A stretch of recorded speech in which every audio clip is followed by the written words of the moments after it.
allihopa! Jag heter Narmina. Han heter Elvis. Hej! Och hon heter Frida Kahlo.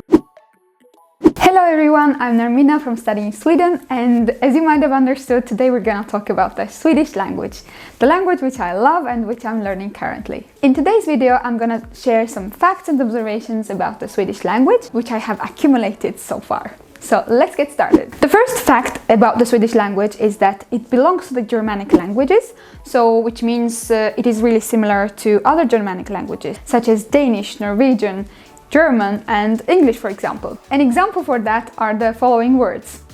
For example, till exempel. Arbete, arbetar.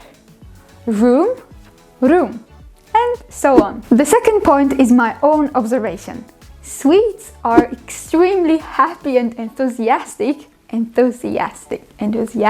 when they say hello, which is hey in their language.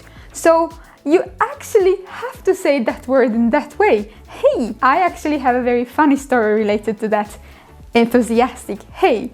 So once I was getting off a bus and one woman approached me and she was so happy, so excited when looking at me and saying hey.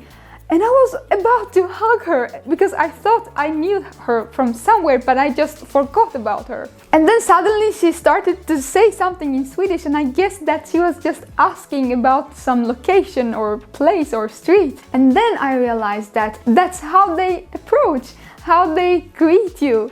Very motivated and excited and enthusiastic. Hey! So the next time when another woman approached me in the street with the same kind of enthusiasm, saying hey, I was already confident and I understood immediately that she's going to ask something. And yes, she asked where certain bus goes from to a certain place. And I was so happy with myself that I already got the culture. Another observation is that they will automatically assume that you speak Swedish and start speaking in Swedish with you. But once you show that you don't speak Swedish and you will speak in English, for example, they will never go back to Swedish, even if you ask for it, or you want to speak in Swedish, or you want to practice Swedish with them. Actually, people say that the most difficult part about learning Swedish is making Swedes speak in Swedish. The next observation is that they have really different and interesting expressions. For example, to say yes, it's officially ja. So ja means yes, but most of the time they say ja instead of ja. So that means yes. Ja means yes. So another funny story about that, as you might know, I live in a corridor room, which means we 10 people share a kitchen. And once I was talking with my Swedish friend and I was telling something, and then suddenly he said, "Ah." In my culture in Georgia, "Ah" means what? "Ah." So that means I couldn't hear or I couldn't understand.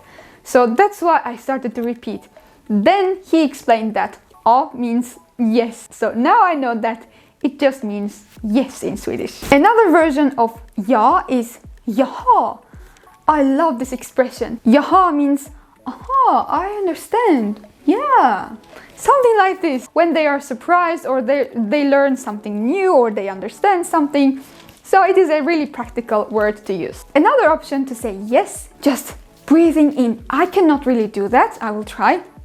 I cannot even imitate. That means yes. So another funny story about that. Last winter when I felt really tired and sad because of the Swedish winter maybe, or the darkness, I was talking with a therapist from my university, and when I was telling my stories or my situation, she was doing and that in Georgian means oh my god, something like this when you're scared or when you are surprised, but mostly in a negative way, when you're shocked.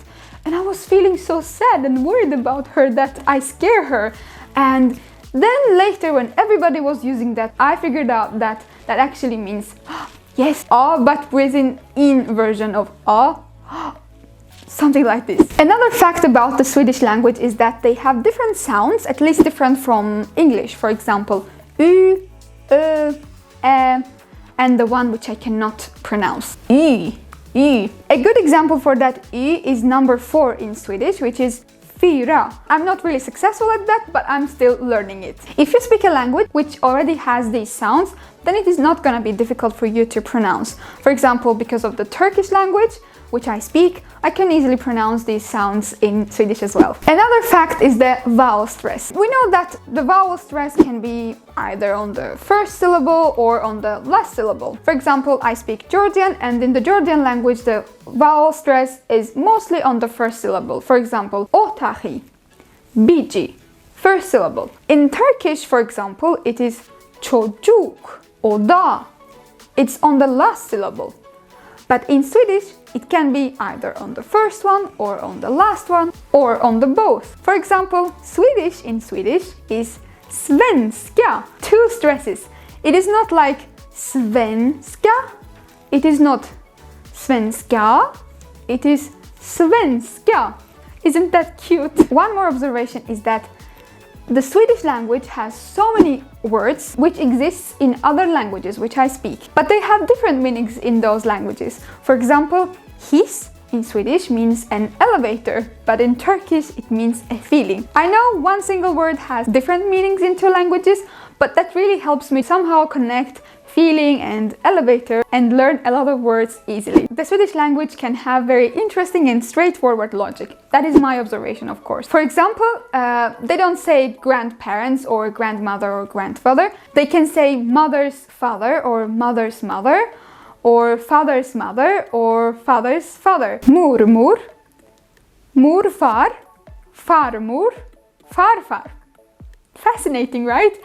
That kind of logic exists in the Turkish language as well. They might say anneanne, babaanne. One more fact about the Swedish language is that it has only two articles, en and et. En article is a combination of feminine and masculine, and et is the third one, neutral. Since the en article is a combination, that means most of the words are going to be en article. So if you're going to guess an en article. Another very interesting fact about the Swedish language is that it has different type of measurements. For example, most of the time they use deciliters instead of cups or grams, for example. So that's why sometimes I find the recipes in Swedish really difficult to follow, because I need to really convert deciliters into cups in Google or somewhere else to actually understand the amount of the ingredient. And another thing, for example, we might say the week of 25th February or the week of February 25.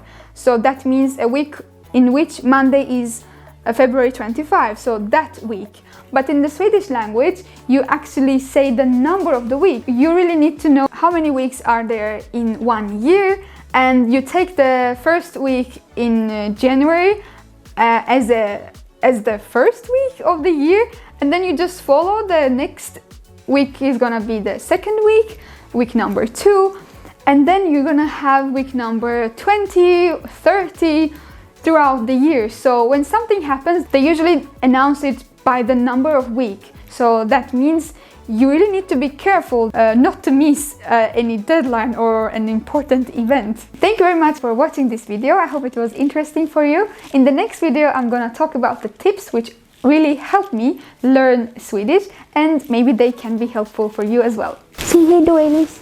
Hej då!